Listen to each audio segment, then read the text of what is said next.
Hello everyone. Hello. Good evening. नमस्कार, आदाब, सत श्री अकाल, सभी का बहुत बहुत स्वागत. Very warm welcome to all of you. Good evening, sir. Good evening, sir. Good evening. Very good evening. तो I hope सब अच्छे हो, बढ़िया हो और मजे कर रहे हो.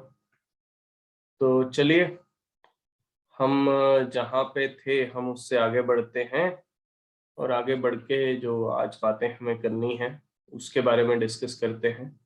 आज जो हमें डिस्कस करना है वो था जो हमने कल जहां से छोड़ा था, that is the polytropic process. Polytropic process कोई नया प्रोसेस नहीं है, ये एक्चुअल में हमने कोई रैंडम प्रोसेस क्रिएट किया है. हमने कहा है कि कोई भी एक रैंडम प्रोसेस होगा जिसमें PV raise to power alpha constant होगा, है ना. PV raise to power alpha constant होगा. अब डेल्टा यू तो हर एक प्रोसेस के लिए सेम ही होता है, N C V delta T. इसको हम लिख सकते हैं R by gamma minus 1 into delta T. Work done N R delta T upon 1 minus alpha. 1 minus gamma की जगह पे 1 माइनस अल्फा आ गया, ठीक है जी. और Q delta U plus W, इसको हमने लिखा था एन सी डेल्टा टी, इसको लिखा था N C V delta T और इसको लिखा था N R delta T upon 1 minus alpha. तो स्पेसिफिक हीट कैपेसिटी उस प्रोसेस की हमारे पास ये आई थी, C is equals to C V plus R upon 1 minus alpha. ठीक है ना, ये हमारे पास था. फिर मैंने आपको बोला था कि ये सारे जो हम चीजें कर रहे हैं, ठीक है ना, ये जो चीजें हम यहाँ पे कर रहे हैं, ये हम कोई भी अल्फा की यहाँ पे वैल्यू कुछ भी हो सकती है, ठीक है ना. It can be anything. जैसे मान लो कि अगर हम आइसोथर्मल प्रोसेस की ही बात करें, सपोज करो आइसोथर्मल प्रोसेस. आइसोथर्मल प्रोसेस के लिए अल्फा 1 होगा। अगर आप अल्फा को 1 पुट कर देते हो तो क्या बनेगा बेटा, PV raise to power 1 is equals to constant, यानी कि PV is equals to constant. यानी कि अगर आप अल्फा की वैल्यू 1 पुट करते हो तो हमारे पास कौन सा प्रोसेस आ जाएगा भाई, बोलो, आइसोथर्मल प्रोसेस आ जाएगा, है ना। आइसोथर्मल प्रोसेस आ जाएगा अगर आप इसकी वैल्यू 1 पुट करते हो तो। ठीक है जी। तो आप ध्यान से इस चीज को ऑब्जर्व भी कर सकते हो। जैसे मान लो ये है C is equals to C V R upon 1 minus alpha. Alpha की वैल्यू 1 पुट कर दी बेटा। देखना जरा, क्या ये इन्फिनिटी हो गया, बोलो, क्या इसकी स्पेसिफिक हीट कैपेसिटी इनफाइनाइट होती है? बिल्कुल होती है, ठीक है ना, बिल्कुल होती है, परसेंट होती है, तो आ गई इनफाइनाइट। ठीक है ना। सिमिलरली और कौन सा प्रोसेस, एडियाबैटिक। एडियाबैटिक के लिए अल्फा की वैल्यू किसके इक्वल रखेंगे, गामा, है ना, गामा के इक्वल। तभी PV raise to power gamma is equals to constant बनेगा। अभी इसमें कैसे आएगा, C is equals to C V plus R upon 1 minus alpha की जगह आर अपॉन 1 माइनस गामा। ठीक है जी।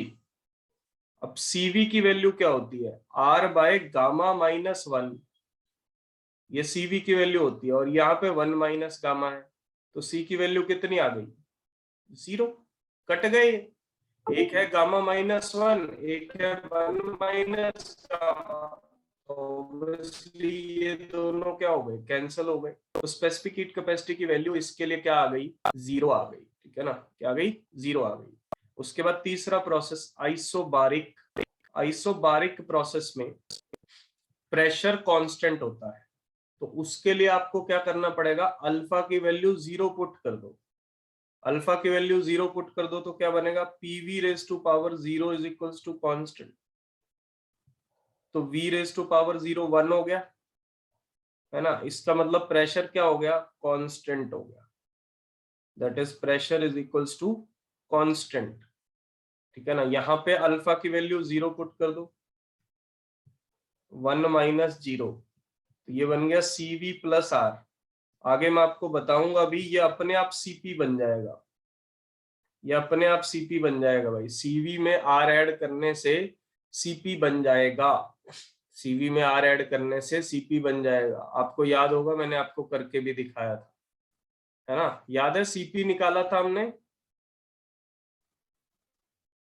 है ना। सीपी की वैल्यू निकाली थी gamma R upon gamma minus 1।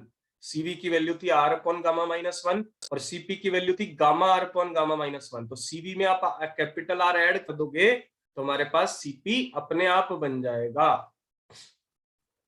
लिखो भाई इसको। तो ये सारे प्रोसेस, मेरे कहने का मतलब ये है कि ये उसी के अंडर आ रहे हैं।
चलें जी। 1 मिनट से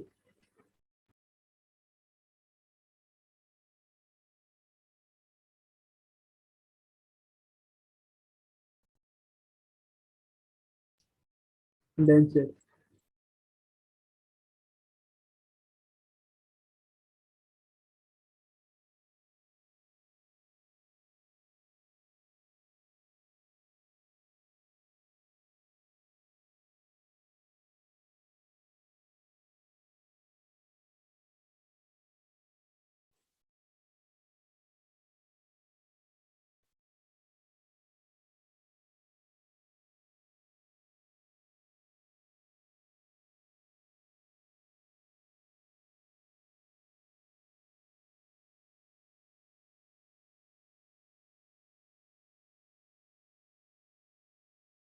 चलो, अब बच गया एक प्रोसेस, आइसोकोरिक या आइसोचोरिक। चोरिक बोलते हैं, कोरिक बोलते हैं, मैं तो चोरिक बोलूंगा भाई। आइसोचोरिक प्रोसेस। क्या चीज कांस्टेंट होती है भाई इसमें? वॉल्यूम कांस्टेंट होता है। पता ना अल्फा की वैल्यू क्या रखी जाए कि वॉल्यूम कांस्टेंट पुट हो, बता सकते हो? जैसे आइसोथर्मल के लिए अल्फा की वैल्यू 1 है, गामा के लिए, एडियाबैटिक के लिए गामा है, आइसोबारिक के लिए 0 है, आइसोकोरिक के लिए अल्फा की वैल्यू कुछ रख सकते हैं क्या? Any idea?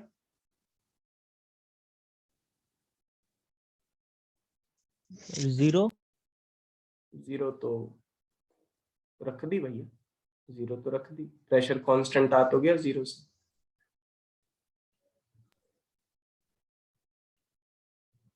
इंफिनिटी। इन्फिनिटी? क्यों ऐसी। ऐसे ही? Sir log. लॉग में? अच्छा, लॉग में कैसे? Sir log P by log V -1। Log P by log V? नहीं sir, 1 minus log P by log V. अच्छा, देखो ध्यान से देखो, पूरे को मैं ऐसे लिख देता हूं, ध्यान से देखना। पूरे की पावर 1 बाय अल्फा कर देता हूं मैं, तो वो भी तो कांस्टेंट ही हो, ठीक है ना? तो इससे फायदा क्या हुआ, ये p की पावर 1 बाय अल्फा आ गया और v के ऊपर पावर नहीं बची। कैसा लिख सकता हूं मैं? लिख सकता हूं, अब पुट करो, अब अल्फा की वैल्यू पुट करो इनफाइनाइट, बिल्कुल अल्फा की वैल्यू इन्फिनिटी पुट करो। अल्फा की वैल्यू आप इन्फिनिटी पुट करोगे तो क्या बनेगा भाई? 1 बाय इन्फिनिटी, p की पावर 1 बाय इन्फिनिटी मतलब p की पावर 0, p की पावर 0 मतलब वॉल्यूम कांस्टेंट। तो यानी कि वॉल्यूम कांस्टेंट के लिए अल्फा की वैल्यू कितनी पुट करनी पड़ेगी भैया? इन्फानाइट पुट करनी पड़ेगी। तो c is equals to C V upon R upon 1 minus alpha. Alpha की वैल्यू कितनी? इन्फानाइट। तो इन्फानाइट, ये नीचे इन्फानाइट हो गया, तो ये CV प्लस 0, CV प्लस 0 कितना आ गया? क्या CV ही आ गया? बोलो भाई, CV प्लस 0 कितना आ गया? CV ही आ गया, और वो भी आना भी चाहिए था, क्योंकि ये जो प्रोसेस है, ये कौन सा प्रोसेस है? कांस्टेंट वॉल्यूम का प्रोसेस है, कांस्टेंट वॉल्यूम का प्रोसेस है, इसके लिए अल्फा क्या है? 0 आ रहा है, सॉरी इन्फानाइट आ रहा है, ठीक है जी। तो आप ये इस तरीके से बना भी सकते हो, सबको अगर एक साथ दिखाना है तो आप दिखा भी सकते हो, ठीक है ना? आप मान लो एक पर्टिकुलर पॉइंट से शुरू हो रहे हो, एक्सपेंशन हो रही है, सपोज करो ये अल्फा 0 है, ये अल्फा टेंडिंग टू इन्फानाइट है, अल्फा की वैल्यू 1, अल्फा की वैल्यू गामा, ये सारे प्रोसेस है। ऊपर वाला कौन सा प्रोसेस है भाई? ये कौन सा प्रोसेस है सबसे ऊपर? आइसोबारिक। आइसोबारिक, आइसोथर्मल, एडियाबैटिक और आइसोकोरिक, ठीक है ना? तो आप स्लोप देख रहे हो, स्लोप कैसी है? इसकी स्लोप 0, इसकी स्लोप इन्फानाइट, इसकी स्लोप उस हिसाब से, मतलब 1 नहीं कहूंगा मैं, गामा स्लोप को नहीं बता रहा, लेकिन गामा के बढ़ने से ये लाइन सीधी सीधी सीधी होती जा रही है।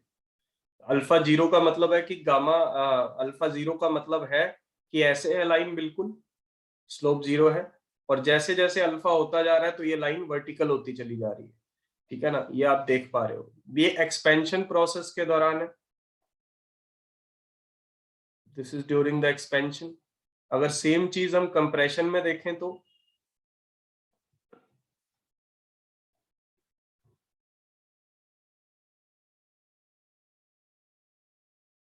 सेम चीज अगर हम कंप्रेशन में देखें तो हमें कंप्रेस करना है। इसमें देखो एरो सारे ऐसे थे, ये देखो एरो, अब इसमें उल्टा चलेंगे एरोस, ऐसे ऐसे चलेगा। ये आइसोबारिक है,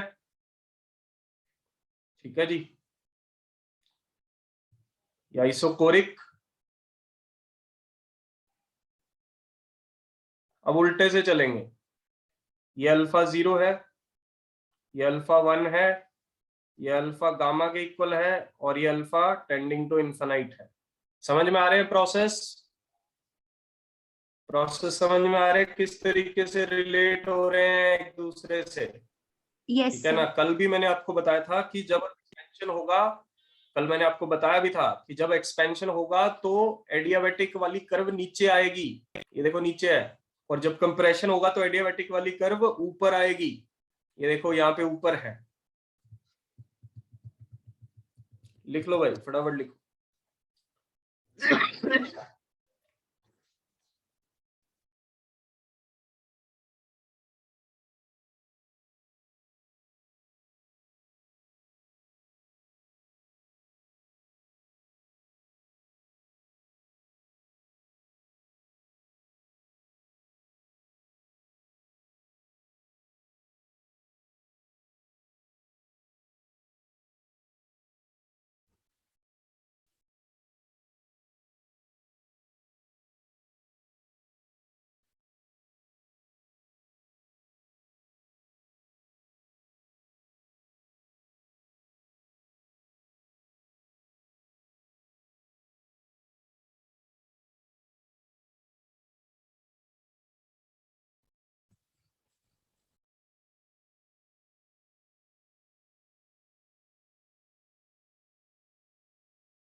चले भाई। Yes sir.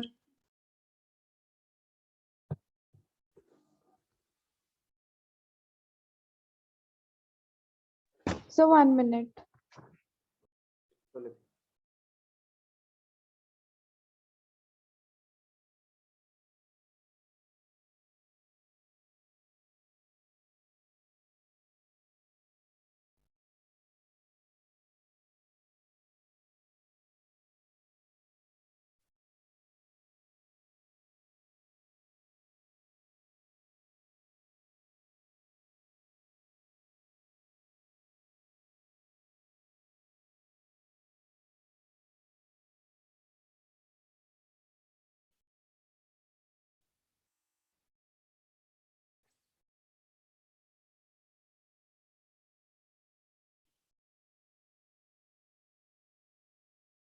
तो हर प्रोसेस को हम इससे रिलेट कर सकते हैं, याद रखिएगा। अल्फा की वैल्यू 0 किसके लिए है, 1 किसके लिए है, गामा किसके लिए है, और इन्फिनाइट किसके लिए है।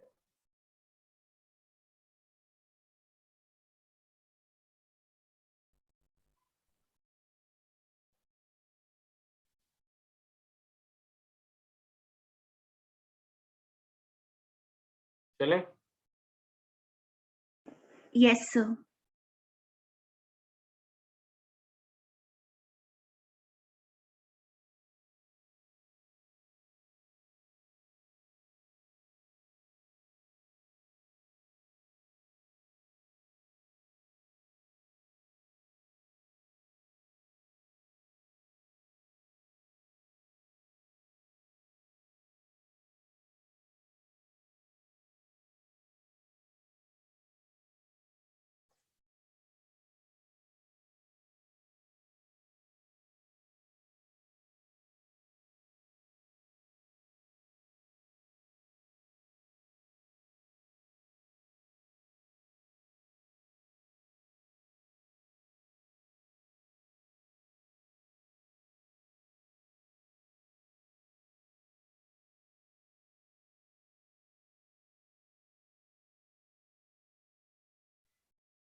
करो भाई।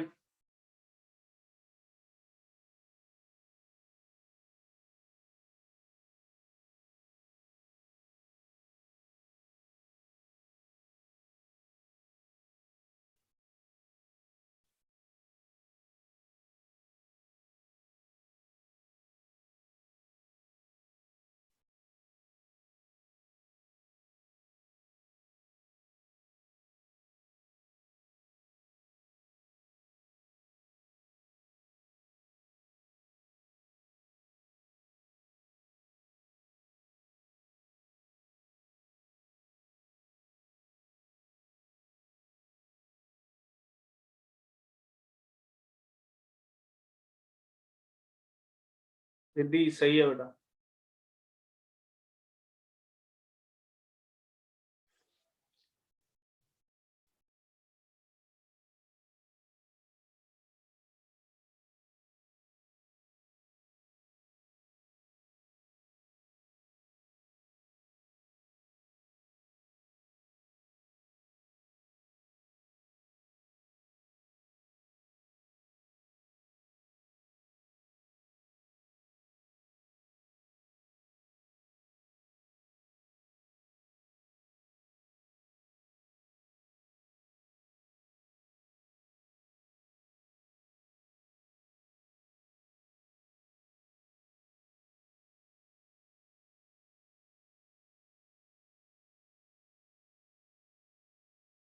अंश रॉन्ग आंसर।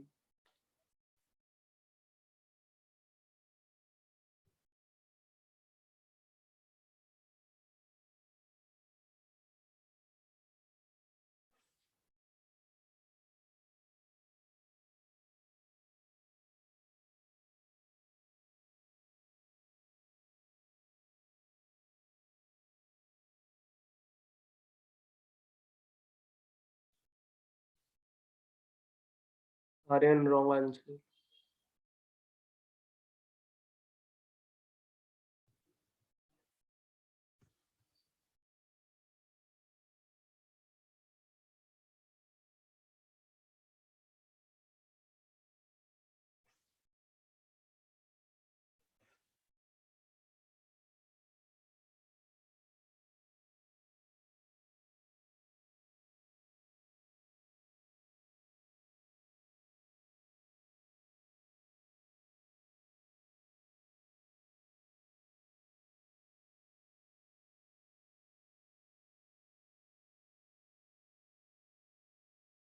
अंश सही है।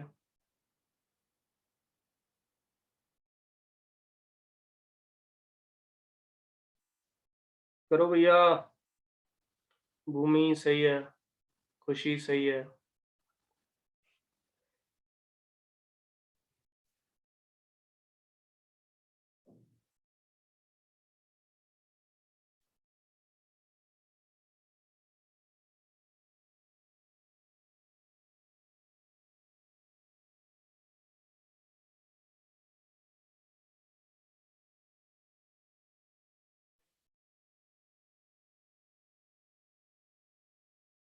ये फॉर्मूला होता है बेटा,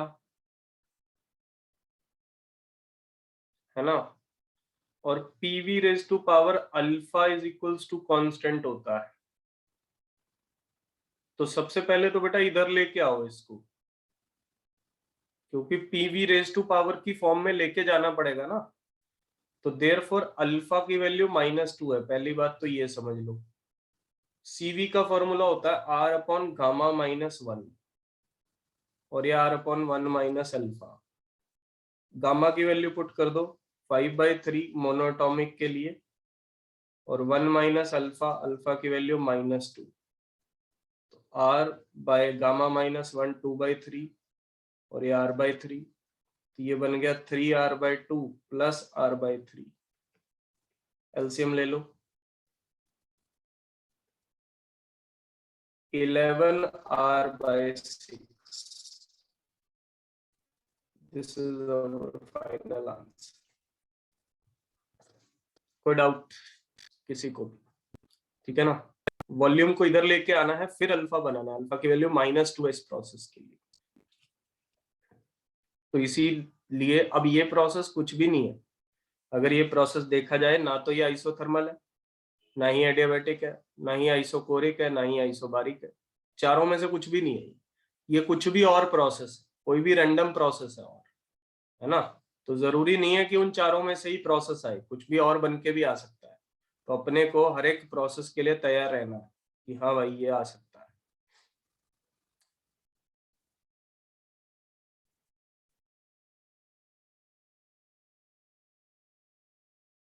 चलें,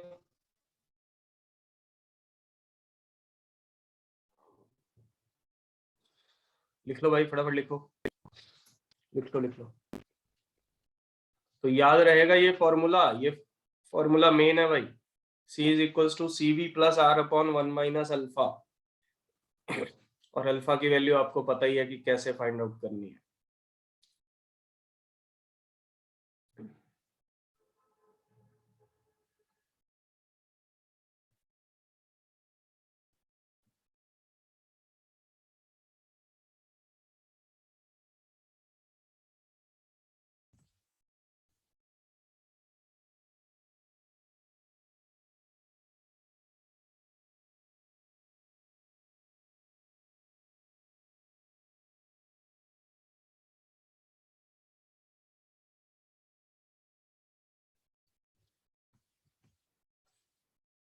चलो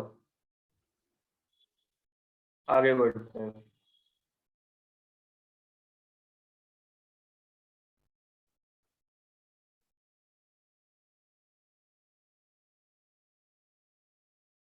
एरिया अंडर PV ग्राफ।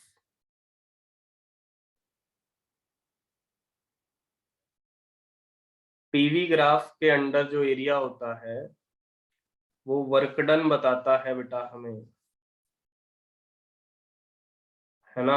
आपको भी पता है, जैसे मान लो ये एरिया है, तो इसके नीचे का ये वाला एरिया आपको क्या बताएगा, वर्क डन बताएगा। क्योंकि वर्क डन क्या होता है बेटा, इंटीग्रेशन PdV, है ना। इंटीग्रेशन PdV होता है। तो प्रेशर वॉल्यूम ग्राफ के नीचे का एरिया आपको क्या बताएगा, वर्क डन बताएगा। बस देखना ये होता है कि एक्सपेंशन अगर हो रही है, एक्सपेंशन मतलब वॉल्यूम इंक्रीज हो रहा है, तो वर्क को क्या लेना है, पॉजिटिव, ठीक है ना। और यहीं पे अगर कंप्रेशन हो रहा हो, यानी कि वॉल्यूम डिक्रीज हो रहा हो, ठीक है ना, तो वर्क को क्या लेंगे, नेगेटिव लेंगे, ठीक है ना। इस बात का ख्याल हमें जरूर रखना है। बाकी तो साइन लेने हैं, साइन कन्वेंशंस हैं, ठीक है ना। वो तो हमारे अपने माने हुए साइन कन्वेंशंस हैं। उससे कभी भी ये नहीं लेना, बड़ा छोटा वर्क नहीं बोलना, है ना। आप ऐसा नहीं बोल सकते कि माइनस वाला जो वर्क है वो छोटा हो गया, पॉजिटिव वाला वर्क है जो बड़ा हो गया, नहीं। वो तो बस बेटा हमारे साइन कन्वेंशंस हैं, ठीक है ना। हमें तो एक्चुअल में बड़ा छोटा जब भी आपको बताना हो तो आपको क्या देखना है, मैग्नीट्यूड देखना है कि मैग्नीट्यूड कितना है, 5 है, 10 है, 15 है, फिर चाहे वो प्लस में हो चाहे वो माइनस में हो, ठीक है ना। जैसे मान लो एक्सपेंशन की अगर मैं बात करूं, एग्जांपल लेते हैं, फ्रॉम सेम इनिशियल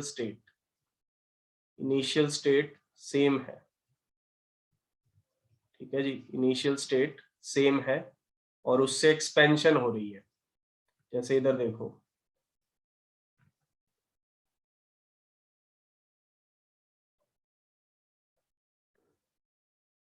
ये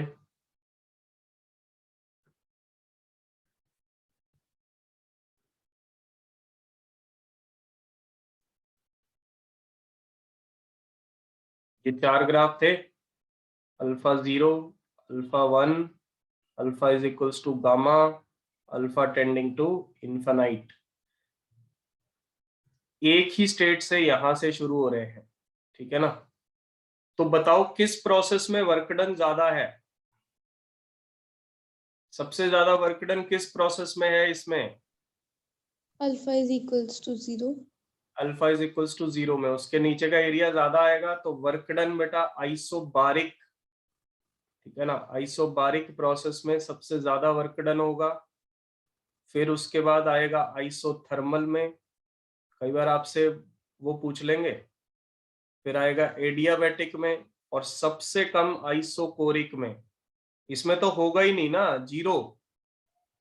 आइसोकोरिक में तो जीरो होगा, कोई एरिया ही नहीं एनक्लोज करेगा ये तो, ठीक है ना। जब ये कोई एरिया ही एनक्लोज नहीं करेगा तो इसमें वर्क डन कैसे ही आ जाएगा, ठीक है ना, कोई भी वर्क डन नहीं आएगा। तो इसमें आप देख ही पा रहे हो, इसके नीचे का बस आपको एरिया देखना है, ठीक है ना।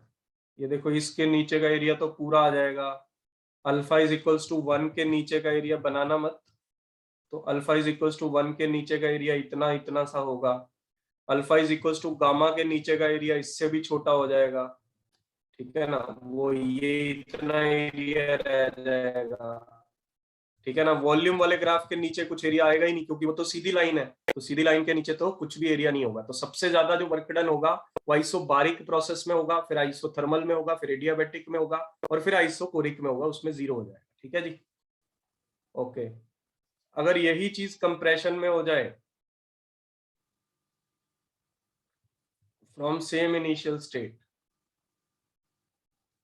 सेम इनिशियल स्टेट से यही चीज अगर कंप्रेशन में हो जाए, तब अगर इनका ऑर्डर हमें लिखना हो तो क्या लिखेंगे। ऐसे क्वेश्चन आ जाते हैं भाई, और आ भी चुके हैं, आ जाते हैं नहीं, आ चुके हैं ऐसे क्वेश्चंस। केमिस्ट्री में भी आ चुके हैं और फिजिक्स में भी आ चुके हैं, कॉम्पिटिटिव एग्जामिनेशंस में, ठीक है ना। ये देखो,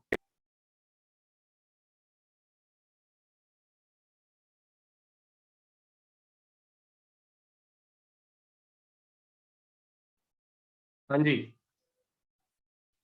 देखो ये तो समझ ही गए होंगे आप, ठीक है। सबसे कम वर्क डन आइसोकोरिक में ही है, वो तो जीरो है, उसको तो भूल जाओ, वो तो जीरो है ही है, वो तो अभी भी जीरो ही होना है। उसके आइसोकोरिक को छोड़ के बाकी सबसे कम वर्क डन किस में है? आइसोबारिक। आइसोबारिक में, ठीक है ना, ये आइसोबारिक में है। फिर ये, फिर इसमें, ये तो अलग ही है, ठीक है ना। इसको, इसमें ऐसा मत बोल देना कि आइसोकोरिक में मैक्सिमम वर्क डन है, ना भाई, गलत हो जाएगा सब। उसके नीचे कुछ एरिया है, फिर आइसोथर्मल में है, ठीक है ना, फिर उसके बाद आइसोबारिक में है, फिर एंड में आइसोकोरिक। लिख लो।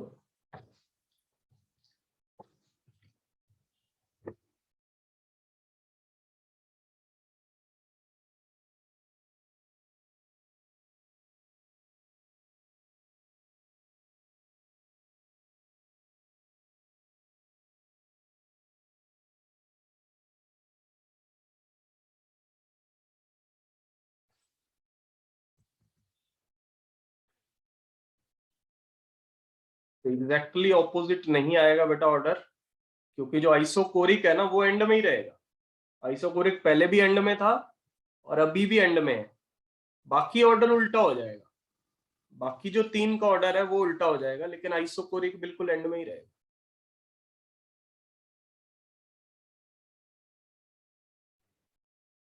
Excuse me sir.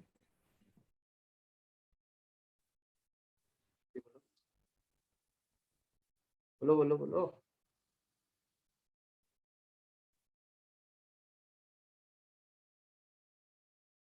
हाँ जी, सर ये क्या, ये जो ग्राफ है सर, इसकी वर्क ज्यादा होगी इस स्टेट में।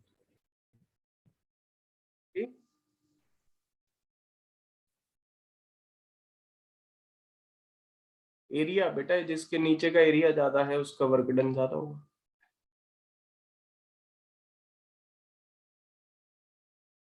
जो एरिया ज्यादा एनक्लोज करेगा उसका वर्क डन ज्यादा मिलेगा।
चलो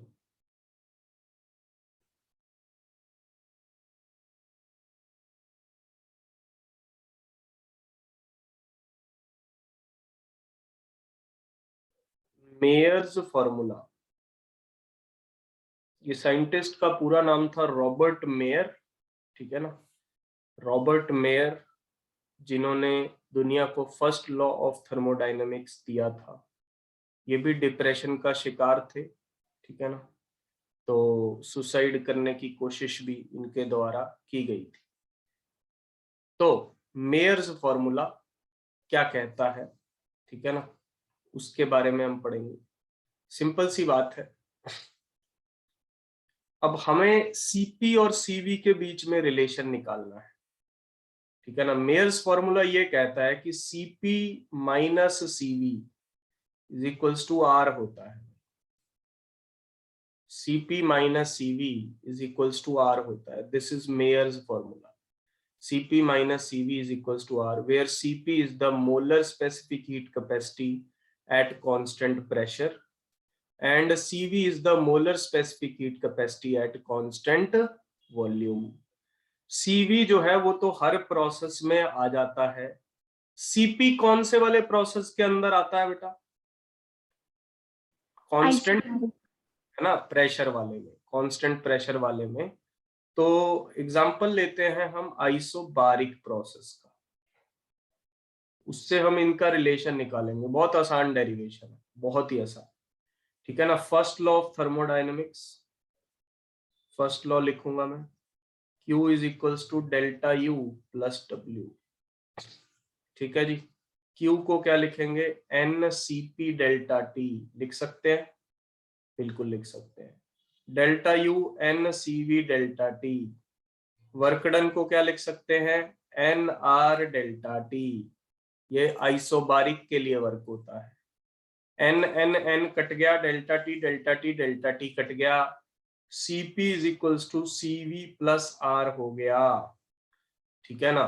तो Cp minus CV is equals to क्या बन गया भाई, बोलो। Cp माइनस Cv क्या बन गया, R बन गया। यानी कि the difference of molar specific heat, the molar specific heat capacities between that constant pressure and constant volume is capital R, where R is the universal gas constant whose value is 8.314, इसकी value 8.314 हमारे पास होती है।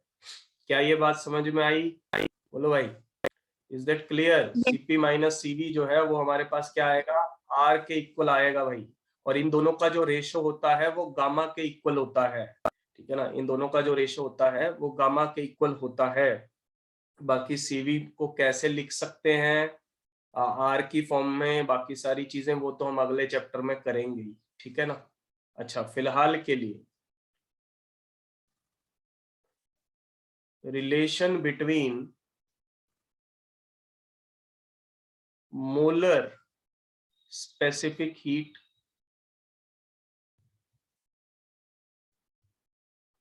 And mass specific heat,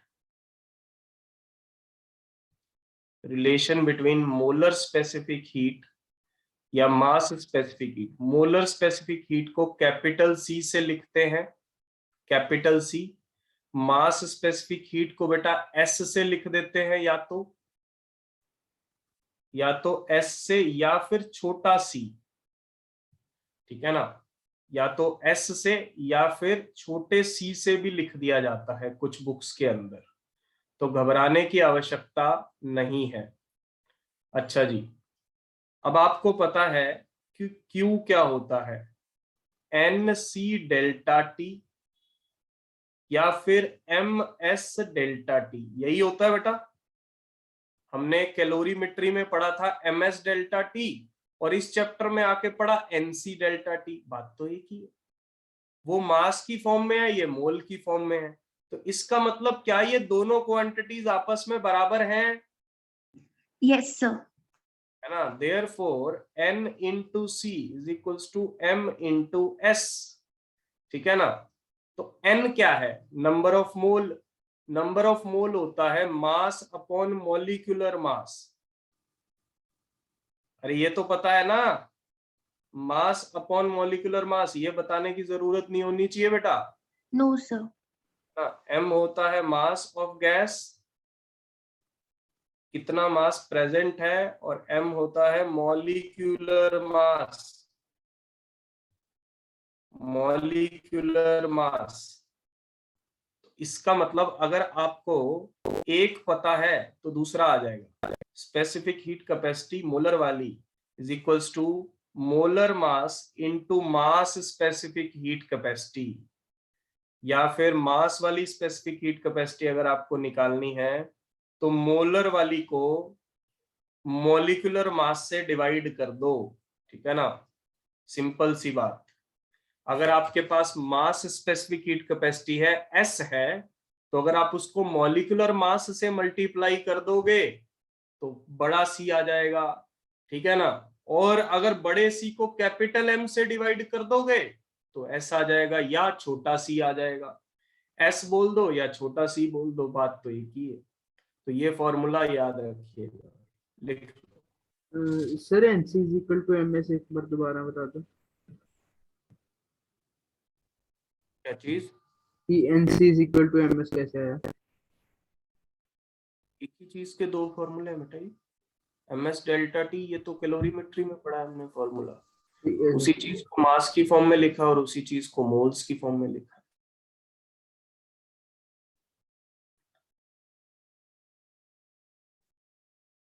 same चीज है, same heat को, उसी heat को लिखने के दो अलग अलग तरीके हैं, बस चीज एक ही है।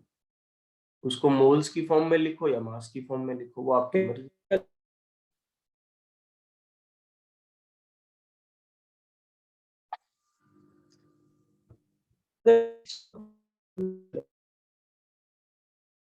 क्या कह रहे हो बेटा, आवाज नहीं आ रही आपकी।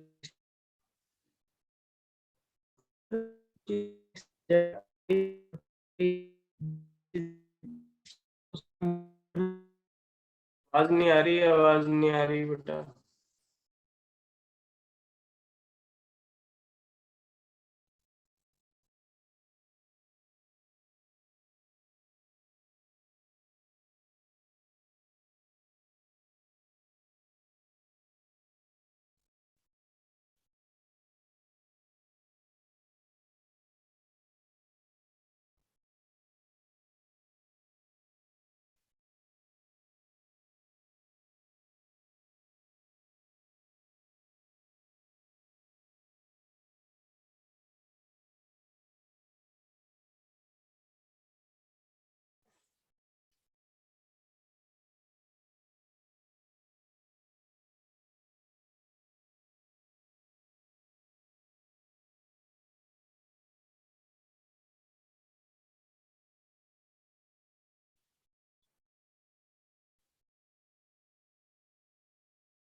मिक्सचर के केस में मॉलिक्यूलर मास क्या होगा, एवरेज निकालते हैं बेटा उस टाइम पे। नंबर ऑफ मोल्स के हिसाब से एवरेज निकाला जाता है।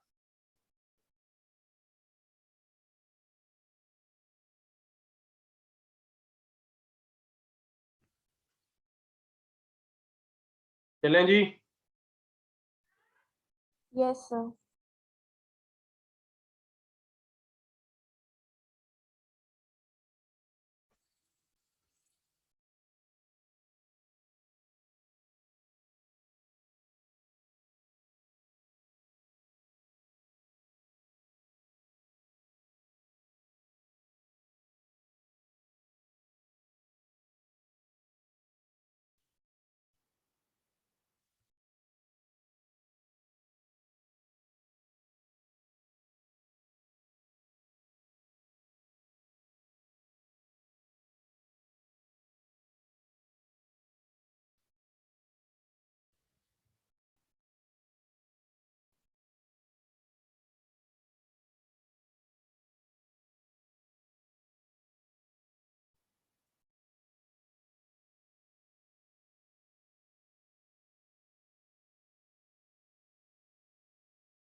हाँ जी भाई, बताना आंसर क्या है। हाँ जी आर्यन सही है। Akshansh wrong answer.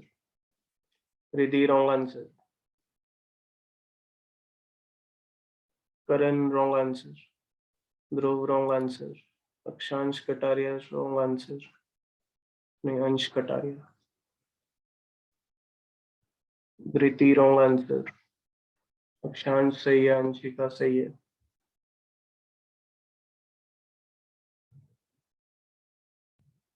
सात्विक रॉन्ग आंसर।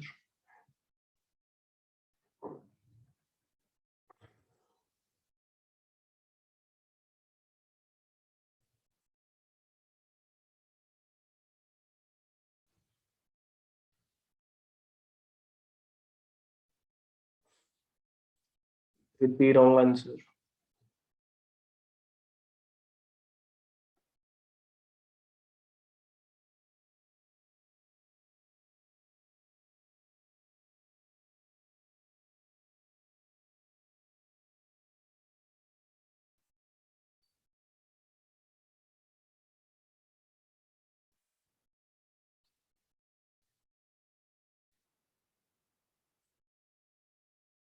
इसमें जो एक्चुअल में आपसे पूछा गया है वो मोलर स्पेसिफिक हीट कैपेसिटी नहीं पूछी गई, ठीक है ना। आपको जनरली बोला गया है स्पेसिफिक हीट कैपेसिटीज।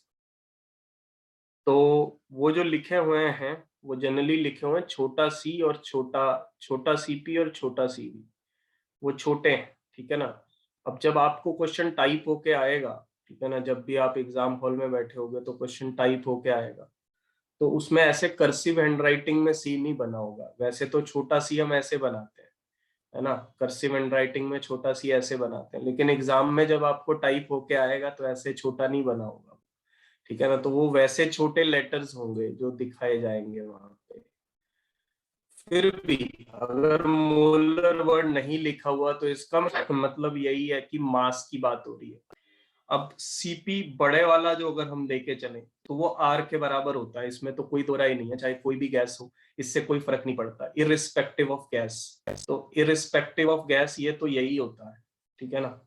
ये कोई भी गैस हो, इससे फर्क नहीं पड़ता। लेकिन अच्छा जी, अब इसको बड़े वाले सी को हम क्या लिख सकते हैं, मॉलिक्यूलर मास तो इनटू मेरा ठीक छोटा है सी। जो भेजा है। सही है, क्या भेजा आपने, सही है सही है। तो मॉलिक्यूलर मास इनटू छोटा सीवी और मॉलिक्यूलर मास इनटू छोटा CV, that is equals to R, ठीक है ना। तो छोटा सीपी माइनस छोटा CV equals to R by M. Molecular mass of the nitrogen gas is 28। N2 है, तो यहाँ पे तो N2 मैंने दे दिया वैसे, ठीक है ना सीधा, नहीं तो मैं नाइट्रोजन गैस भी लिख सकता था। नाइट्रोजन गैस कभी भी सिंगल एटॉमिक फॉर्म में एग्जिस्ट नहीं करती, तो वो हमेशा N2 की फॉर्म में एग्जिस्ट करती है ना, पूरा नाइट्रोजन मॉलिक्यूल होता है। तो इसका आंसर होगा R/28। और ये प्रीवियस ईयर क्वेश्चन ही है, इस तरीके के क्वेश्चन गैस चेंज करके आ चुके हैं, मतलब मेंस के अंदर भी आ चुका है, नीट के अंदर भी आ चुका है, एडवांस के अंदर भी आ चुका है, ठीक है ना। ये एग्जैक्टली क्वेश्चन वैसे मेंस का है, ठीक है ना, लेकिन नीट और एडवांस के अंदर भी गैस कोई और थी, ठीक है ना, नाइट्रोजन नहीं थी, कोई और गैस थी, तो उसका मॉलिक्यूलर मास वो वाला लेना था। ये क्वेश्चन काफी बार पूछा जा चुका है, 3-4 बार, 5-6 बार ये क्वेश्चन मतलब आ चुका है। 3-4 बार तो मैं कम ही कह रहा हूँ, तो ध्यान रखना मत, लिख लो।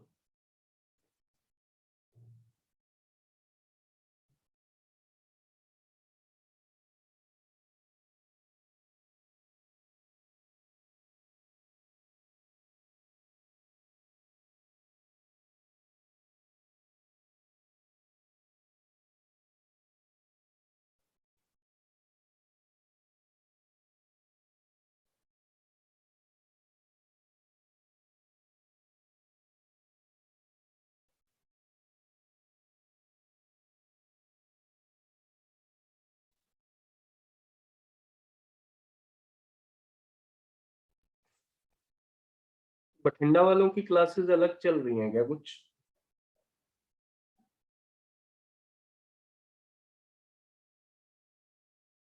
हाँ जी। Yes, sir. कैसे, मतलब समझा नहीं मैं। सर कोई नहीं सर, कुछ 1 o'clock ले रहे हैं उनकी क्लासेस। ऑफलाइन चल रही होंगी I think. No sir, online. Sir आप क्यों नहीं ले रहे फिर उनकी?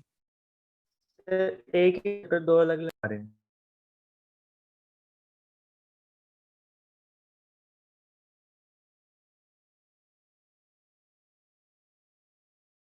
मैथ्स और उसकी वो भी अलग चल रही है। Yes sir. बठिंडा वाला भी बंद हो गया ऑफलाइन। पूरे पंजाब में बंद ही है वो तो, कोविड की वजह से वैसे भी बंद है।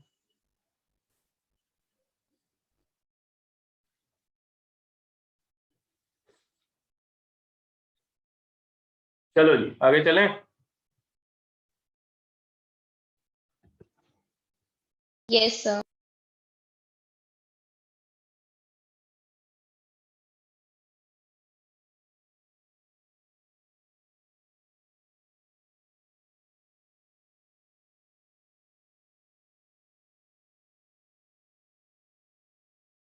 आगे है साइक्लिक प्रोसेस, ठीक है ना। आगे क्या है, साइक्लिक प्रोसेस है। अब ये साइक्लिक प्रोसेस क्या होता है, ठीक है ना, what is that cyclic process. Cyclic process का मतलब है कि हम जिस स्टेट से शुरू कर रहे हैं उसी स्टेट पे वापस आ जाए, ठीक है ना। जिस स्टेट से हम शुरू कर रहे हैं उसी स्टेट में हम वापस आ जाए। जैसे मान लीजिए कि भाई ये एक पॉइंट है जिससे हम शुरू कर रहे हैं, ये कोई प्रोसेस हुआ ए से बी, फिर हम घूम के बी से ए वैसे ही वापस आ गए, ठीक है ना। ए से बी कुछ प्रोसेस हुआ और फिर घूम के वहीं पे वापस आ गए, तो ये कैसा प्रोसेस है जी, साइक्लिक प्रोसेस है ना। हमने पूरा एक साइकिल कंप्लीट कर लिया। जरूरी नहीं है कि हमें ए से बी जाना है और फिर डायरेक्टली हम बी से ए चले जाए। हम कैसे घूम फिर के भी आ सकते हैं, मतलब ए से बी ऐसे गए, फिर ये घूम फिर के ऐसे ऐसे ऐसे करके यहाँ पे वापस पहुंच गए। तो that is also cyclic process. ये भी एक तरीके का क्या है, साइक्लिक प्रोसेस। है साइक्लिक प्रोसेस यानी कि आपको साइकिल वापस बिल्कुल वैसा का वैसा कंप्लीट करना है ना। तो इनिशियल स्टेट पे रिटर्न करना है। तो for cyclic process, for one complete cycle, अगर हम एक पूरा कंप्लीट साइकिल कर लेते हैं तो डेल्टा यू 0 होगा। डेल्टा यू 0 क्यों होगा, because gas returns to its initial state. Gas अपनी इनिशियल स्टेट पे क्या आ जाती है भाई, वापस आ जाती है ना। Gas returns to its initial state, क्योंकि डेल्टा यू क्या हो गया, 0 हो गया। गैस अपनी इनिशियल स्टेट पे वापस आ गई, ठीक है ना। गैस अपनी इनिशियल स्टेट पे वापस आ गई क्योंकि ए से ही शुरू हुई थी और ए पे ही वापस आ गई। डेल्टा यू, क्योंकि एनर्जी जो होती है, इंटरनल एनर्जी, वो तो स्टेट फंक्शन होती है ना। वो स्टेट फंक्शन होती है, वो इस बात पे डिपेंड नहीं करती कि रास्ता क्या था, ठीक है ना। वो तो ये देखती है कि भाई इनिशियल पोजीशन क्या थी और फाइनल क्या थी। इनिशियल कौन सी थी, ए, और फाइनल कौन सी थी भाई, ए। तो इसका मतलब डेल्टा यू क्या हो गया, 0 हो गया। तो साइक्लिक प्रोसेस के लिए, ठीक है ना, सो देयरफॉर डेल्टा यू 0 हो गया। अब डेल्टा यू 0 हो गया, इसका मतलब हमारे पास ये हुआ कि भाई डेल्टा यू 0 हो गया, देयरफॉर हीट जो होगी वो वर्क डन के बराबर होगी फॉर वन कंप्लीट साइकिल। अगर मैं पूरा एक कंप्लीट साइकिल की बात करूंगा, है ना, पूरे एक कंप्लीट साइकिल की बात करूंगा, तो जितनी हीट है वो वर्क डन के बराबर होगी। और वर्क डन कैसे आता है वो आपको पता ही है भाई, ठीक है ना। तो उससे हमारे पास हीट भी आ जाएगी। वर्क डन डिपेंड करता है कि प्रोसेस कौन सा है ना। प्रोसेस नहीं पता तो कई बार एरिया वगैरह पूछ लेंगे, है ना। एरिया वगैरह गिवन होगा तो आप एरिया वगैरह निकाल सकते हो कि भाई हाँ ये एरिया है, तो उस एरिया को कैलकुलेट करके आप क्या कैलकुलेट कर सकते हो भाई, वर्क डन कैलकुलेट कर सकते हो कि भाई चलो ये तो इतना वर्क डन है। अब जैसे यहाँ पे देखो, मान लो इस प्रोसेस में देखिएगा भाई, आप पहले ए से बी गए, आप पहले ए से बी गए, ठीक है, ए से बी गए, तो इसके नीचे का वर्क डन ये हुआ, बोलो ये हुआ कि नहीं हुआ? बिल्कुल हुआ, ठीक है ना। ये वाला वर्क डन हुआ ए से बी जाने का, ये वाला ए से बी जाने का, ये पॉजिटिव हुआ या नेगेटिव हुआ, ये बताओ, बताओ भाई, ये पॉजिटिव हुआ या नेगेटिव हुआ? पॉजिटिव। क्यों? क्योंकि एक्सपेंड हो रही है ना, बॉडी क्या हो रही है? एक्सपेंड हो रही है, ये जो गैस है ये एक्सपेंशन के मोड में। अच्छा, दूसरे में देखो आप, अब उल्टा जा रहे हैं हम, ऐसे, अब ऐसे जा रहे हैं, ठीक है ना, बी से ए वापस जा रहे हैं, बी से ए वापस जा रहे हैं। इसके नीचे का एरिया देखो भाई, अब वर्क डन B2A, ये बताओ नेगेटिव होगा कि पॉजिटिव होगा? नेगेटिव। ठीक है ना, कंप्रेशन हो रहा है। अच्छा जी, चलो बहुत बढ़िया। अब मुझे डायग्राम देख के ये बताओ, ए से बी का वर्क डन ज्यादा है या बी से ए का वर्क डन ज्यादा है? कौन सा ज्यादा है? A to B। है ना। अभी ये देखो, पूरे बड़े वाली डायग्राम देखो, बनाना मत, ए से बी के में तो पूरा एरिया आएगा, बताइए, ये वाला, ठीक है ना, यही आएगा। एक सेकंड में अलग से बना, ए से बी में ये एरिया भी आएगा और ये एरिया भी आएगा, लेकिन बी से ए में सिर्फ नीचे वाला एरिया आएगा, ठीक है ना। तो इसलिए ये वाला एरिया बच जाएगा, जो ऊपर वाला एरिया है वो उसका क्या हो जाएगा? बच जाएगा। सो दैट इज बेसिकली, अब जब हम दोनों को ऐड करेंगे, ठीक है ना, total work done in a cyclic process, A से बी और बी से ए, ओवरऑल ये नेगेटिव मिलेगा या पॉजिटिव मिलेगा? पॉजिटिव। पॉजिटिव। ओवरऑल वर्क क्या मिलेगा? पॉजिटिव मिलेगा फॉर क्लॉकवाइज प्रोसेस। ये प्रोसेस हमने क्लॉकवाइज लिया है, ये देखो, ये प्रोसेस हमने क्लॉकवाइज लिया है।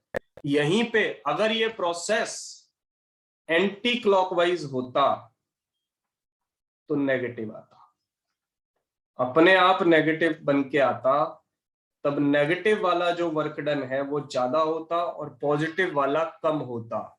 तो साइक्लिक प्रोसेस के लिए जो ओवरऑल वर्क डन अब बचेगा वो कौन सा बचेगा? सिर्फ इतना बचेगा, यस सर। है ना, सिर्फ इतना ही बचेगा, ठीक है ना। तो वर्क डन जो होगा हमारे लिए साइक्लिक प्रोसेस के दौरान, that is area enclosed by curve,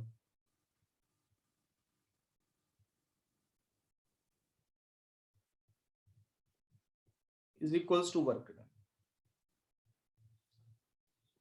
जो एरिया इनक्लोज किया है कर्व ने वो वर्क डन है, ठीक है ना। जो कर्व ने एरिया एनक्लोज किया है वो वर्क डन है, ठीक है जी। जो कर्व ने एरिया एनक्लोज किया है वो वर्क डन है, तो वो हमने यहाँ पे निकाल लिया, ठीक है जी, लिख लो।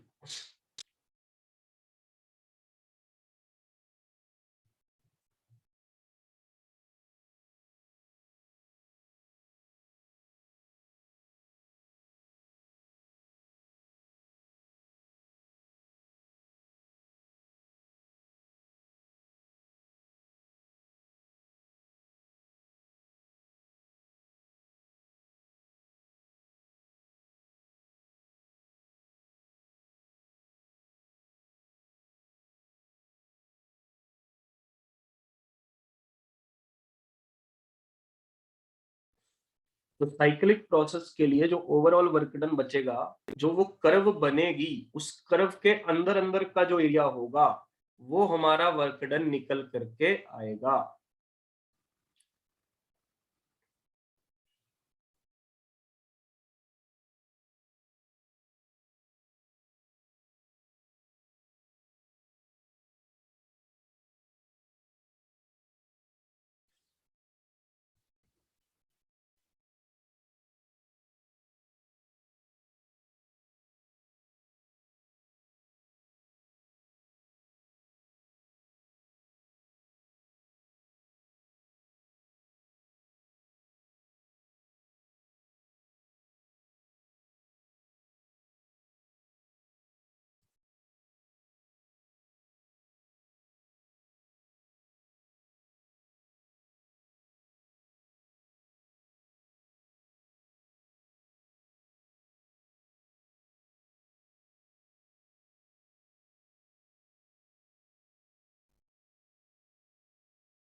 चलें जी।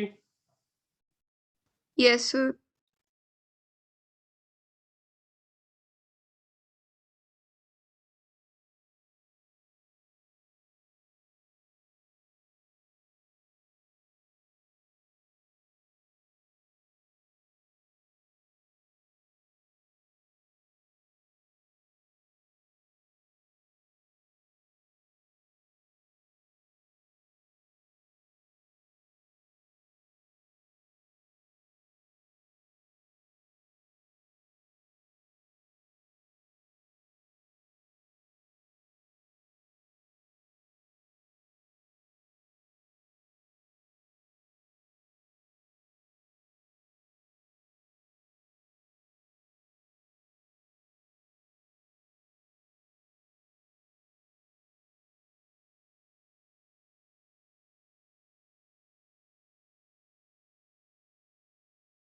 As follows the given process.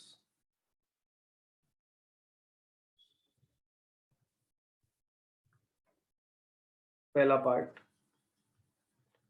find overall work done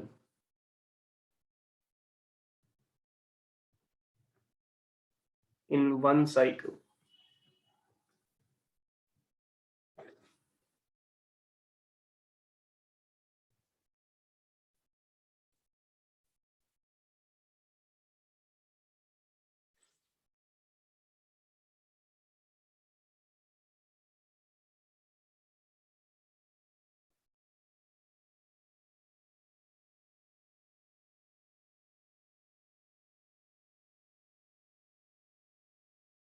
का पूरा लिखो। अक्षांश, भूमि सही है।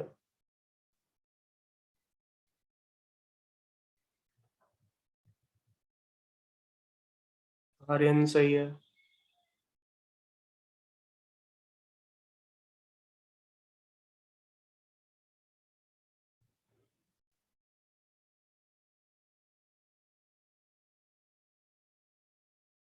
मतलब पी नॉट वी नॉट की फॉर्म में आंसर बताना है।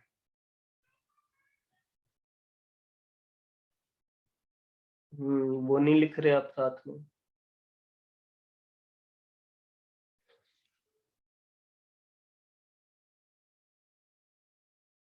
कृति रॉन्ग आंसर। राघव सही है।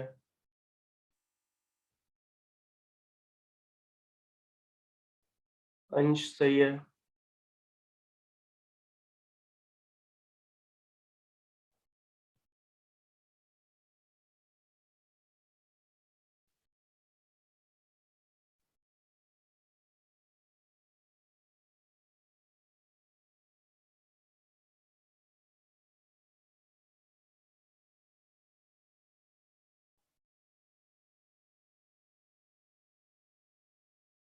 रिति पूरा लिखो बेटा।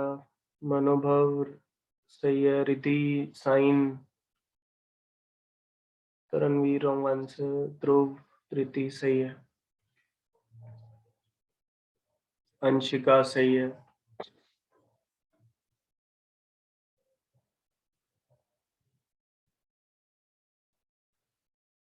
रिद्धि सही है। देखो आसान है, आपको सिर्फ इसका एरिया निकालना है और कुछ नहीं करना। ठीक है ना। ये वाली लेंथ देखो, ये वाली लेंथ कितनी होगी भाई? 3p0 में से p0 माइनस करो, 2p0 होगी ये वाली लेंथ। और ये वाली लेंथ कितनी होगी भाई? 2v0 में से v0 माइनस करो तो ये लेंथ कितनी हो गई? v0। तो एरिया कितना हो गया? 2p0 v0। ठीक है ना। यही वर्क डन है। पॉजिटिव होगा कि नेगेटिव? पॉजिटिव है ना। पॉजिटिव होगा क्योंकि जो है हम जो प्रोसेस है हमारा वो क्लॉकवाइज जा रहा है। तो क्लॉकवाइज जा रहा है तो ऑब्वियसली पॉजिटिव ही आएगा, चेक करने की जरूरत नहीं है। ओके, ये तो हो गया ओवरऑल वर्क डन। ठीक है ना। ये तो हो गया हमारा ओवरऑल वर्क डन। जो ओवरऑल वर्क डन हमारा है वो तो हमें पता चल गया। ठीक है। अब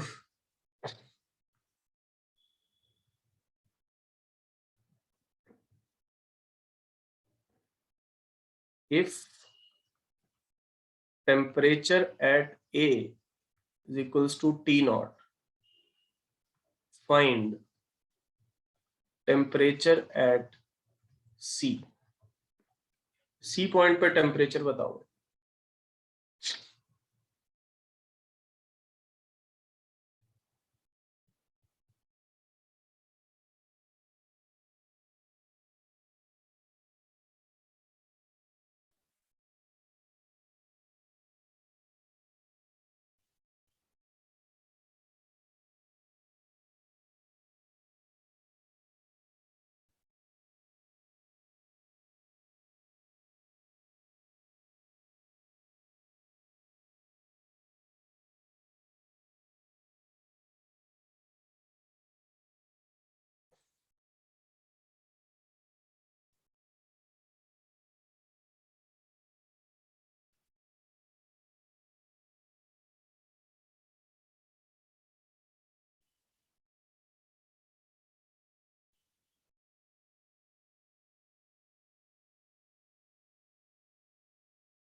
अक्षांश रॉन्ग आंसर।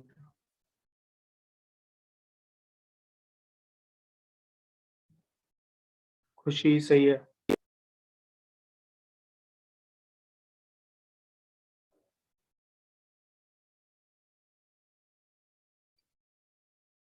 भूमि रॉन्ग आंसर। आर्यन सही है।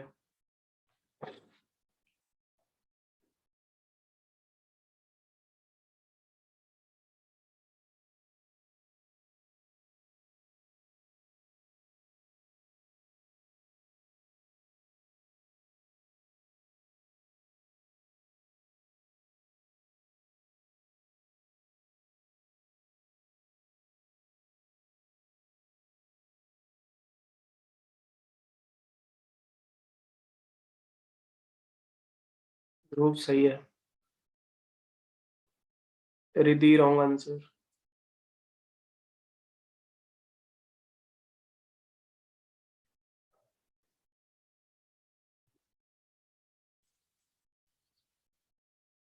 भूमि सही है। करणवीर गलत है।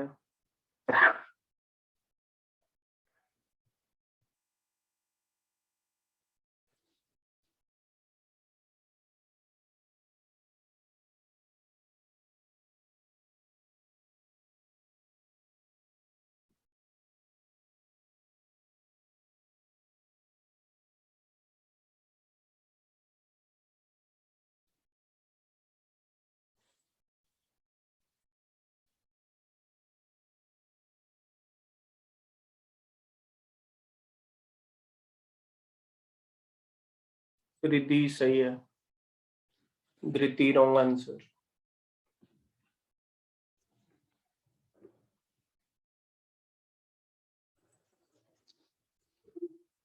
ये देखो भाई, सिंपल सी बात है, इसमें आपको टेम्परेचर्स को कोरिलेट करना है। ए पॉइंट पे देखो, ए पॉइंट पे देखो भाई, ठीक है ना। ए पॉइंट को देखो जरा, प्रेशर कितना है ए पॉइंट पे 3p नॉट, वॉल्यूम कितना है ए पॉइंट पे v नॉट, टेम्परेचर आपने कितना माना हुआ है T naught, PV is equals to nRT होता है, ठीक है ना। तो नंबर ऑफ मोल तो चेंज नहीं होने वाले, क्योंकि क्लोज्ड सिस्टम्स हम पढ़ रहे हैं। क्लोज सिस्टम में नंबर ऑफ मोल्स हम चेंज नहीं करते, ठीक है ना। तो ये हमारे पास इसका मतलब ये हुआ कि PV by T is equals to NR हो गया। तो PV बाई टी जो है वो कांस्टेंट रहेगा। PV बाई टी क्या रहेगा, कांस्टेंट रहेगा। समझ पा रहे हो। तो ये हमारे पास प्रेशर है 3p नॉट, वॉल्यूम है v नॉट और टेम्परेचर है T नॉट। समझ गए। अब जो है बी पॉइंट पे आ जाओ। बी पॉइंट, सॉरी बी नहीं, सी पॉइंट पे पूछा गया ना। हाँ, सी पॉइंट पे देखो जरा। तो प्रेशर जो हो गया हमारे पास वो P नॉट हो गया, वॉल्यूम कितना हो गया 2v नॉट हो गया, ठीक है ना। टेम्परेचर नहीं पता तो कोई बात नहीं, PV बाई टी ये कांस्टेंट है, तो P naught into 2v naught by TC, है ना। दोनों को इक्वेट कर दो, दोनों को क्या कर दो, इक्वेट कर दो। तो दोनों को जब आप इक्वेट करोगे 3p0 v0 by t0 is equals to p0, पूरा प्रॉपर ही लिखता हूँ, p0 into 2v0 by TC, ठीक है ना।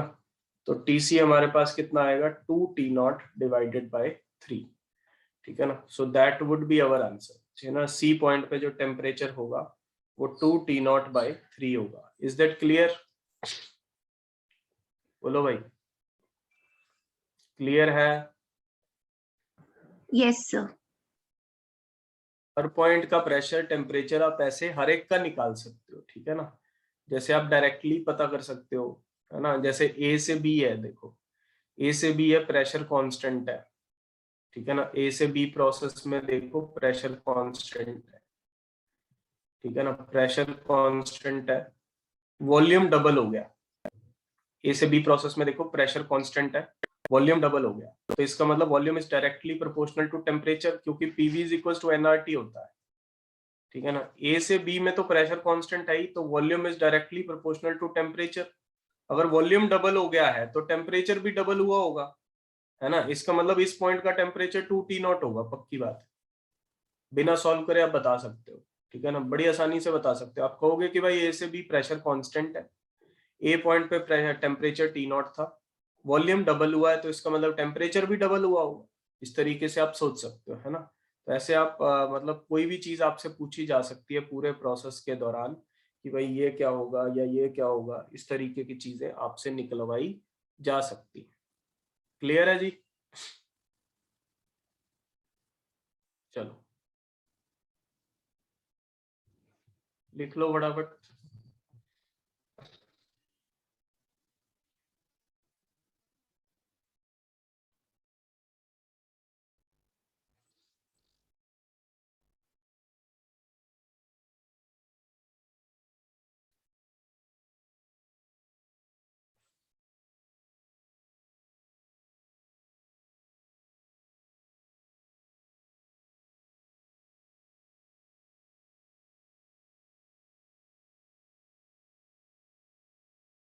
चलें? Yes sir.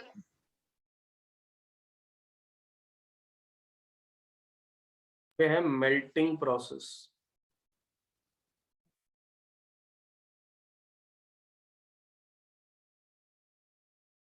ये अकर करता है, अकर्स एट कांस्टेंट टेम्परेचर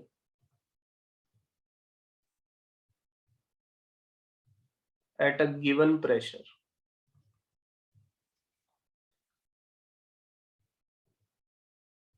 ठीक है ना।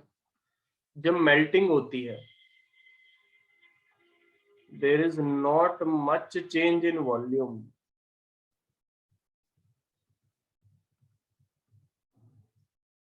During melting. मेल्टिंग के दौरान वॉल्यूम में कोई खासा चेंज नहीं आता, तो डेल्टा वी अप्रोक्सीमेटली 0 होता है। वॉल्यूम में कोई खास चेंज नहीं आता, ठीक है ना। वॉल्यूम में चेंज नहीं आता, जैसे बर्फ से वो बन गया, पानी बन गया, ठीक है ना।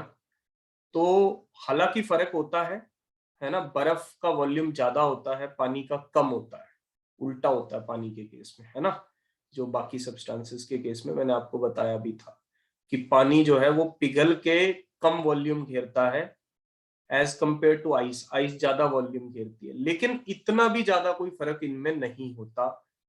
तो आप अगर इग्नोर करना चाहो तो उस चीज को आप इग्नोर भी कर सकते हो। इससे फायदा यह होगा कि ड्यूरिंग द मेल्टिंग प्रोसेस जब आप पीडीवी करोगे वर्क डन के लिए, तो आप वर्क डन को अप्रोक्सीमेटली मेल्टिंग प्रोसेस के दौरान 0 बोल सकते हो। अप्रोक्सीमेटली, एग्जैक्टली 0 नहीं होता, कुछ ना कुछ वर्क तो होता ही है, लेकिन आप अप्रोक्सीमेटली 0 बोल सकते हो। उसके बाद इन प्रोसेसेस के लिए अब आप कहोगे कि टेम्परेचर कांस्टेंट है ना। टेम्परेचर कांस्टेंट रहता है भाई, बिल्कुल सही बात है। लेकिन विडंबना हमारी ये है कि हम ये फॉर्मूला लगा ही नहीं सकते ना। हम NCP delta T, NC delta T ये लगा ही नहीं सकते। क्यों नहीं लगा सकते? क्योंकि टेम्परेचर का चेंज हो ही नहीं रहा। क्या हमने ms डेल्टा टी लगाया था जब फेज चेंज हुआ था? No sir. No, sir. ठीक है ना, नॉट एप्लीकेबल। ये फॉर्मूले एप्लीकेबल ही नहीं है फेज चेंज के लिए। और वैसे भी ये तो आइडियल गैस के लिए था, जो हमने डेल्टा यू का फॉर्मूला एनसीवी डेल्टा टी देखा था, ठीक है ना, वो तो आइडियल गैस के लिए था। यहाँ पे तो फेज चेंज हो रहा है, फेज चेंज के लिए नहीं लगा सकते। तो फेज चेंज के लिए कौन से फॉर्मूले बन के आते हैं भाई फिर? Sir ml। फेज चेंज हो रहा है यानी कि स्टेट चेंज हो रही है, फेज या स्टेट चेंज के लिए ये लगेगा फॉर्मूला, m इंटू एल लगेगा, ठीक है ना, ये फॉर्मूला लगेगा। तो m इंटू एल यानी कि मास इंटू लेटेंट हीट, जो लेटेंट हीट हमने वहां पे ली है वो हम यहाँ पे लगा सकते हैं। अब फर्स्ट लॉ तो लग ही सकता है, क्योंकि first law conservation of energy ही है और कुछ नहीं है ना। फर्स्ट लॉ जो है वो हमारा कंजर्वेशन ऑफ एनर्जी है। इसको डेल्टा क्यू लिखना है तो डेल्टा क्यू लिख लो, कोई दिक्कत नहीं है। इसको डेल्टा डब्ल्यू लिखना है तो डेल्टा डब्ल्यू लिख लो, या चलो हम डेल्टा हटा देते हैं, यहाँ से भी हटा देते हैं और यहाँ से हटा देते हैं, ठीक है जी, फालतू में कंफ्यूजन क्रिएट होगा। तो यहाँ से हम डेल्टा ही हटा देते हैं। तो हमें यहाँ पे पता चल रहा है कि भाई जो हमारा क्यू है वो डेल्टा यू प्लस डब्ल्यू है, ठीक है ना। अब डब्ल्यू तो 0 है अप्रोक्सीमेटली, तो इसका मतलब Q जो है वो डेल्टा U के बराबर है, यानी कि किसके बराबर है? ml के बराबर है। अब इसमें डेल्टा U का फॉर्मूला NCV डेल्टा T नहीं लगा सकते आप, ठीक है ना। डेल्टा U अगर कोई लगाएगा NCV डेल्टा T तो वो क्या हो जाएगा? गलत, ठीक है ना, दैट इज नॉट एप्लीकेबल। यहाँ पे डेल्टा U का फॉर्मूला भी क्या बनेगा? m इंटू एल ही बनेगा, ठीक है ना, वही बनेगा जो हम हीट प्रोवाइड कर रहे हैं, वही वाला फॉर्मूला इसके पास यहाँ पे बन के आ जाएगा। लिख लो।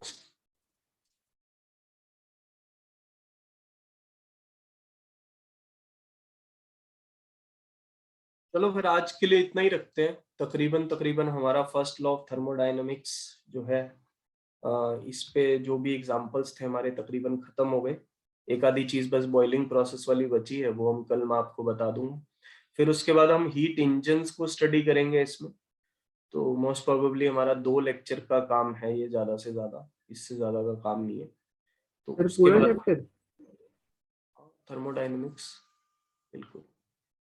तो काइनेटिक थ्योरी उसके बाद हम करेंगे, ठीक है ना, जो गैसियस स्टेट है बेसिकली, तो वो भी छोटा ही है चैप्टर। फिर उसके बाद एसएचएम और उसके बाद वेव्स, ठीक है जी। So bye bye, take care, अपना ख्याल रखो। Bye sir, thank you sir. Thank you, sir. Thank you, sir. Thank you sir.